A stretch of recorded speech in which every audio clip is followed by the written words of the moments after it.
My daughter, writes Greg, is a teenager and my dentist is recommending preemptive removal of her wisdom teeth before they have even erupted.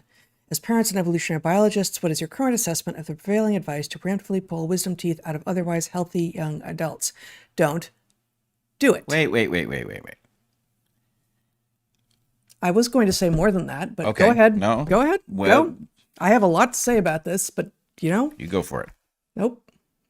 I will after you say whatever it is that you need Well, to say. I think don't do it is too simple because the whole thing is downstream of a jaw that has been collapsed by a developmental problem.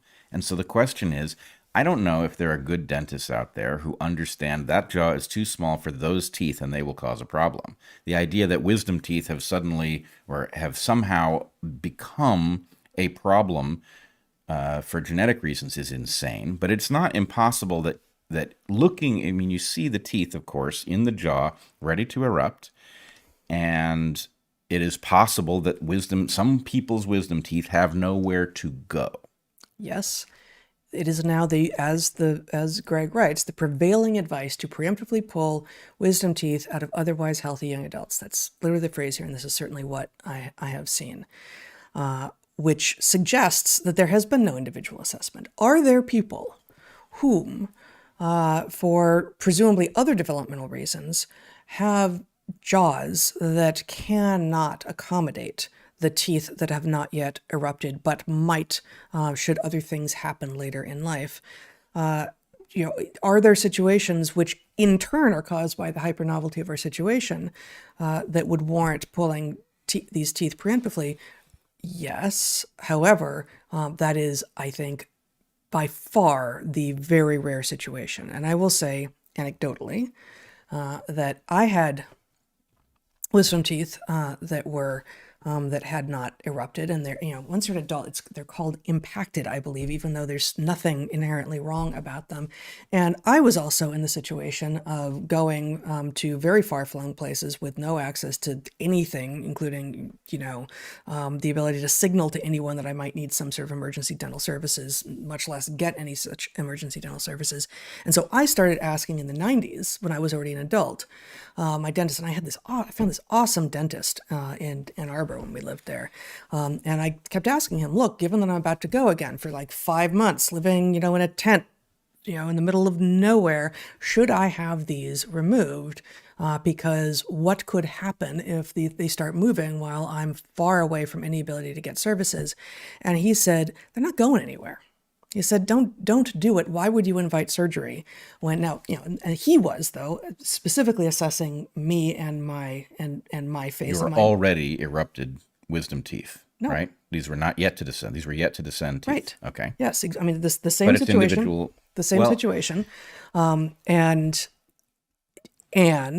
I think something has happened wherein occasionally they do come in, and they come in, especially if your jaw is too small for your teeth, probably because the kids weren't sucking on chewing on sugarcane and carrots as kids.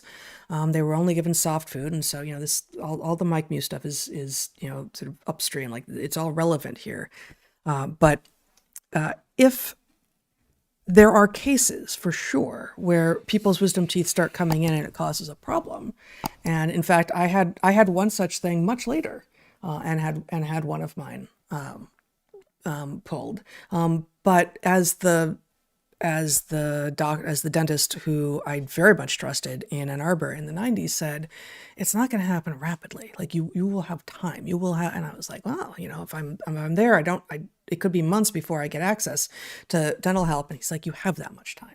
This isn't going to be a rapid progression. So, could there be a situation where it happened very rapidly and someone could be in harm's way as a result of not being able to get dental help? I suppose.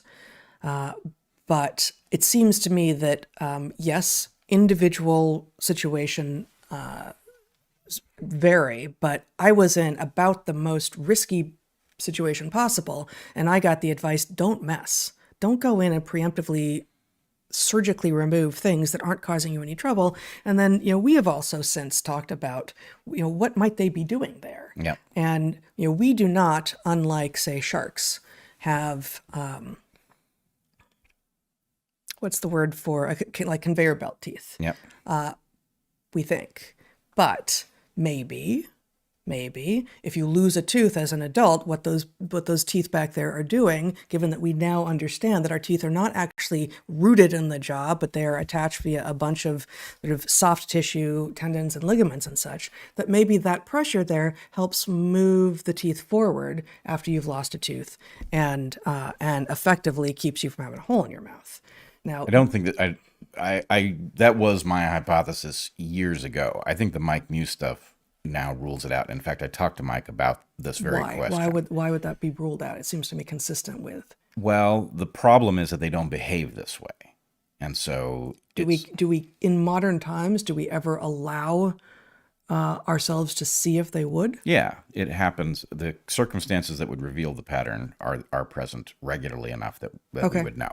So people lose teeth, they don't have access to like implants or whatever, and they still have impacted wisdom teeth, and the wisdom teeth do not seem to emerge and push forward. Correct. And I believe, and it's been a long time since I talked to Mike about this, but I believe the answer is that the capacity for teeth to migrate is actually a developmental capacity, and it is lost over time, right? So the kind of orthodontia you can do on kids, you can't do on adults, because the tendons. Lots of adults have braces now, though. Right, but the point is you can't just do the same thing. So there's some art that we're not aware of.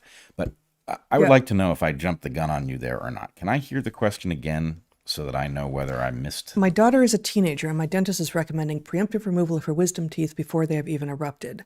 As parents and evolutionary biologists, what is your current assessment of the prevailing advice to preemptively pull wisdom teeth out of otherwise healthy young adults? So I don't think I jumped the gun. I think that is ambiguous.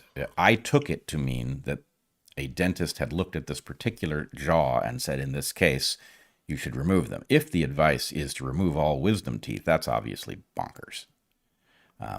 But if the advice is, in this case, those wisdom teeth have nowhere to go, it's possible that the damage done to the jaw by the poor diet that didn't give the proper feedbacks leaves you no choice but to do something. Right. And actually what Sarah says here, 2 of my daughter's wisdom teeth are coming in completely sideways. She's getting them out in June. Actually, that was the situation I had. One of them, it was in the jaw sideways, and it was, if it did erupt, it wasn't going to do me any good. It was going to be a problem. But even so, this dentist back in the 90s said, if it does start to happen, you have time. Yeah. And so at the point that it did, in, I don't know, it was like 2014 or something. It was a lot later. I was like, okay, time to go. And it was relatively easy, and it wasn't all 4 of them. It was 1, and there it is. Yep. I will just throw in, it is also the case that anywhere that you have an upper class, there are decent dentists who could deal with it. So you couldn't find it in Mar and Cetra, but no doubt you could find a dentist who could do it in Tana, which obviously is not a great and given what time of year I was there were no roads, there were often no planes. I couldn't get to Tana, much less Nairobi. Hey guys, that was a clip from our monthly private Q&A that you can get access to at my Heather Hying's Patreon. And you can also get access there to all of the past paid subscriber content. So please consider joining us there. Did you mention that these private Q&As are the key to living a better life and living to tell the tale? I forgot to do that. These private Q&As are in fact the key to living a better life and what? Living to tell the tale. Living to tell the tale. Go ahead, live to tell the tale. Join us there. See ya.